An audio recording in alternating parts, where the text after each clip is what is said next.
What is going on, guys? Alex chasing back here with a brand new video. Hopefully having a great day, afternoon, or night, or wherever you guys are in this world. We have breaking news from Shams Charania. Sources: Wizards, Celtics, and Clippers are in strong talks on a trade that would send Kristaps Porzingis to Boston, Marcus Morris and draft compensation to Washington, and Malcolm Brogdon to Los Angeles. Sides are still working through details in Porzingis' $36 million player option.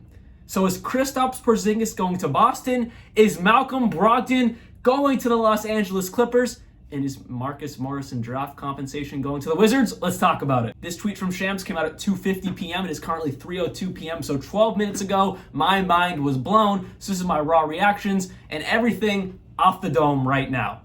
So you're telling me Kristaps Porzingis might be a Boston Celtic for just Malcolm Brogdon? Wow. Well, let's talk about the Boston Celtics side of it first. I don't believe it would just be Malcolm Brogdon. I would have to think maybe a sign and trade with Grant Williams is involved in this. Grant Williams, Malcolm Brogdon for Kristaps Porzingis. That makes a lot more sense. So Kristaps Porzingis to Boston. Now, how would that look? I love it, especially as a Boston Celtics fan. If we're giving up Malcolm Brogdon, who I've talked about in previous videos, definitely someone who I thought seems to be coming to fruition, would be moved this summer. We can't handle the three-guard tandem of White, Smart, and Brogdon. Not only can we not afford all of them with the new CBA, we don't need all of them. Now, Porzingis makes a lot more money than Malcolm Brogdon, about $12 million more. So how does that really help with the new CBA? That's a question I can't answer. This tweet came out at this point 15 minutes ago. So I cannot really answer that question. I would assume other pieces are involved. Maybe Grant Williams. I guess obviously Malcolm Brogdon is the centerpiece going to the Clippers. Maybe Peyton Pritchard. I would assume more is involved on the Celtics side of this because, again, the new CBA is incoming. And the whole point of getting off Malcolm Brogdon was to fix the cap situation, then bringing in $12 million more with Kristaps Porzingis. I was about to say Tingus Pingus. Remember that New York video? But yeah, with Kristaps Porzingis, doesn't really help that. So I would assume more moving pieces from Boston to either Washington or the Clippers is definitely in play, and that's why they're still trying to figure out the details. So now let's talk about the Clippers. If they're getting Malcolm Brogdon, does that knock any possibility of getting Chris Paul?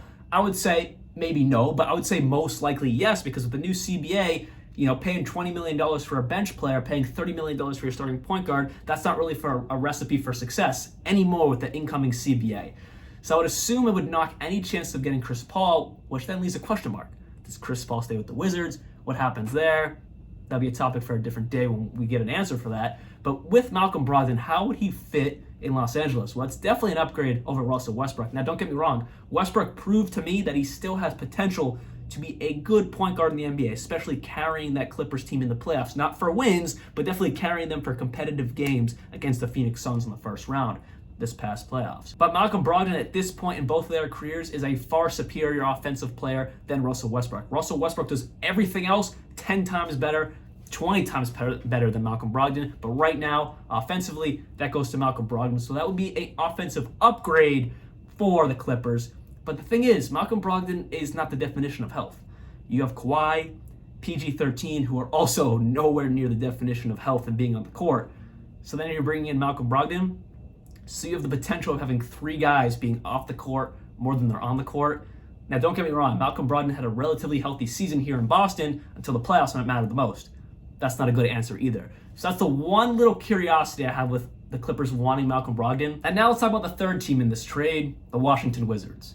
As of right now, they are the laughingstock of the 2023 NBA offseason. Now, it's just been a short time in this offseason, not even 2 weeks. But as of right now, they have made 2 trades, and their return has been absolutely nothing. Chris Paul, who most likely will be moved, now it's up in the air where he's going, because it's probably not the Clippers if this trade goes through and they get Malcolm Brogdon.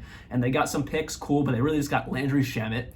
And now they're getting Marcus Morris in draft compensation, which could be good draft compensation, but I doubt it if it's coming from the Clippers and if it's coming from the Celtics. So I doubt it's good draft compensation. So essentially, they've got Chris Paul, most likely getting moved, Landry Shamet, some picks, some more picks, which we don't know what they are yet, and Marcus Morris. It's Alex from the future. I just finished editing and almost about to upload the video, and then Shams posted another tweet saying closing in on a trade to send KP to Boston, Marcus Morris to Washington, and Malcolm Brogdon to the Clippers. So they're closing in on the deal. Previously, they were in talks, but now all three teams are closing in on the trade, which means it's going to happen any moment now. So the trade is official.